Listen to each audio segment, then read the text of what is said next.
ناظرین اکرام، آج ہم نماز کی ان چیزوں کا ذکر کریں گے کہ جن کو نماز کے اندر ادا کرنا تھا لیکن غلطی سے وہ چیز چھوٹ گئی تو اس کا ازالہ کیسے ممکن ہے، یا جن چیزوں کو نماز کے اندر ادا نہیں کرنا تھا اضافہ کر دیا تو اس کا ازالہ کیسے ممکن ہے، اس کے بارے میں بات کریں گے۔ اس کی ضرورت اس لیے پیش آئی کہ کل ایک دوست نے مجھے کہا کہ میں کئی دنوں کے بعد نماز پڑھنے آیا ہوں اور کہتا ہے کہ میں نے ظہر کے 4 فرضوں کو 4 بار لٹایا ہے۔ ایک بار پڑھا کبھی کوئی چیز کم کر دیتا، دوسری بار پڑھا کبھی کوئی چیز اضافہ کر دیتا۔ کہتے ہیں کہ میں نے ظہر کے 4 فرضوں کو 4 بار پڑھا ہے، تو کیا ہمیں یہ بار بار دہراتے رہنا چاہیے؟ نہیں، ایسا نہیں ہے۔ ہمارا رب بڑا کریم ہے، وہ ہماری خطاؤں کو معاف کرتا ہے، ہماری بھول کو معاف فرما دیتا ہے۔ تو نماز کے اندر جو چیزیں واجبات ہیں جن کا ادا کرنا ضروری ہے، لیکن اگر رہ جائے تو سجدہ صف سے ان کا ازالہ ممکن ہو جاتا ہے۔ تو وہ چیزیں کون سی ہیں کہ جن کا سجدہ صف سے ازالہ ہوتا ہے، ان چیزوں کا ہم ذکر کرتے ہیں۔ سب سے پہلے ہے سورۃ الفاتحہ۔ الحمدللہ رب العالمین پڑھنا واجب ہے، اور اس کے بعد سورت ملانا۔ الحمدللہ کے بعد سورت ملانا اکثر لوگ بھول جاتے ہیں۔ فرضوں کی پہلی 2 رکعتوں کے اندر سورت ملانا ہوتا ہے، وہاں پر نہیں ملاتے، بھول جاتے ہیں۔ دوسرے 2 فرضوں کے اندر نہیں ملانا ہوتا، وہاں ملا دیتے ہیں، بھول جاتے ہیں۔ نتیجتاً وہ بیچارے پریشان ہوتے ہیں، یار یہ کیا ہو گیا، پھر سے چلو پڑھتے ہیں، دوسری بار بھی ایسے غلطی کرتے ہیں۔ تو ایسے کرنے کی ضرورت نہیں ہے۔ اگر سورت ملانی تھی نہیں ملائی تو سجدہ صف کر لیں، ہو جائے گا۔ اور پھر فرضوں کی پہلی 2 رکعات کے اندر قرات کرنا۔ عموماً یہ ہوتا ہے کہ پہلی 2 رکعات میں جب ہم قرات کرتے ہیں، تیسری میں بھی کر دیتے ہیں غلطی سے، چوتھی میں بھی کر بیٹھتے ہیں، تو اس میں بھی آپ کو سجدہ صف کر لیں، آپ کی نماز ہو جائے گی۔ نماز کو بار بار لوٹانے کی، بار بار دہرانے کی ضرورت نہیں رہتی۔ اور سورۃ الفاتحہ کو سورت سے پہلے پڑھنا۔ اس کے بعد جب ہم سورت ملاتے ہیں، سورۃ قل اللہ پڑھتے ہیں، قل اعوذ برب الناس کوئی سی پڑھتے ہیں، تو اس سے پہلے سورۃ الفاتحہ کو جو ہے وہ ملانا چاہیے۔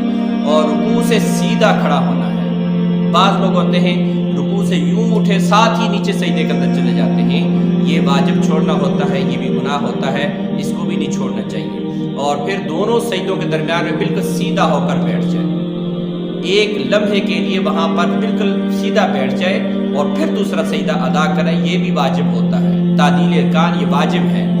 اور پھر پہلا قاعدہ کرنا، 4 رکعت پڑھنی ہے تو پہلا جو التحیات ہے، اس کو پہلا قاعدہ کہتے ہیں، یہ بھی واجب ہے۔ عموماً اس میں لوگ بھول جاتے ہیں۔ 2 رکعتوں کے بعد بیٹھنا تھا، نہیں بیٹھے، سیدھا تیسری رکعت کے لیے کھڑے ہو گئے، پریشان ہو گئے، اب کیا ہو؟ تو آپ پریشان نہ ہو۔ چوتھی رکعت کے اندر آپ نے قاعدے میں التحیات کے بعد آپ نے سجدہ صف کر لیا، اپنی نماز ہو جائے گی۔ 4 رکعتیں دوبارہ بار بار پڑھنے کی ضرورت نہیں رہے گی۔ اس لیے اگر یہ بیچ کا جو قاعدہ ہے، 4 رکعتوں کے بیچ کی جو التحیات ہے، اگر بھول جائیں تو آپ تیسری کے لیے کھڑے ہو جائیں، چوتھی پڑھ لیں، آخری میں پھر جو ہے وہ سجدہ صف کر لیں۔ اور التحیات کا پڑھنا یہ بھی واجب ہے۔ اور پھر لفظ سلام سے نماز کا اختتام کر دینا، نماز کو ختم کر دینا لفظ سلام سے، یہ بھی واجب ہے۔ تو سامعین ناظرین اکرام، سجدہ صف کیا ہے؟ مثال کے طور پر جیسے میں نے ابھی چیزوں کا ذکر کیا ہے کہ آپ نے سورت ملانی تھی نہیں ملائی، آپ نے 2 رکعتوں کے بعد التحیات میں بیٹھنا تھا، غلطی سے نہیں بیٹھ سکے، سیدھا کھڑے ہو گئے۔ اور اسی طرح عشاء کی نماز کے اندر عموماً تیسری رکعت کے اندر دعائے قنوت لوگ بھول جاتے ہیں۔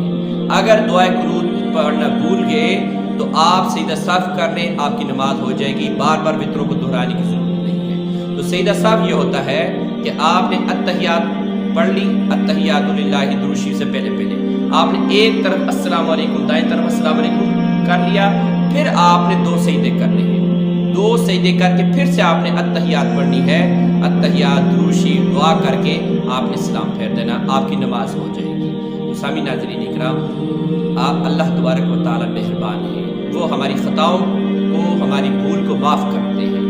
تو ہمیں بھی اب دیکھیں، نماز کے اندر بھی اس نے اپنی عبادت کے اندر بھی اپنے بندوں کو آسانی کر دی، سہل کر دی، کیونکہ بندے بھولنے والے ہیں، خطا کار ہیں۔ تو اللہ تعالیٰ یہ نہیں کہتا کہ بار بار دہراتے رہو، اگر بھول جاؤ تو بھول جو شیطان کی طرف سے ہے، سیدھا صاف کر لو، اس کا ازالہ ہو جائے گا۔ تو یہ آج کی ہماری گفتگو تھی۔ اللہ تبارک و تعالیٰ ہمیں عمل کرنے